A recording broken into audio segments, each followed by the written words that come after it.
نکنه یه روزی از مملکت ناراحتی، از دلار ناراحتی، خدایی نکرده زبون من لال دهن در بره بگی مثلا فلان فلان شهدا مهدا، یعنی خداوند رو قهر میگیره.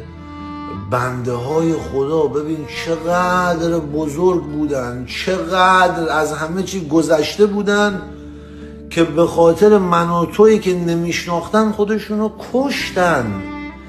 بعد عمود توی زندان بابات براش سند نمیذاره درش بیاره. این میگن از پول بگذر، از پل گذشتی. از پول گذشت، ببین به کجا یارو رفت، شهید.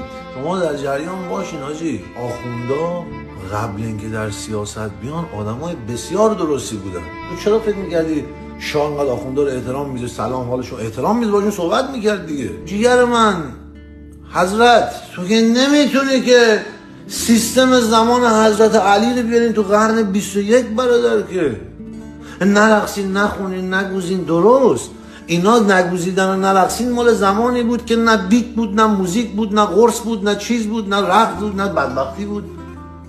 اصلا این کارا چیه؟ برای چی خودتون با دستای خودتون دارین خودتون میدین پایین؟ در رو وا کنین بابا جان، بذار بیان برن. چی کار دارین میکنین؟ تمام شد.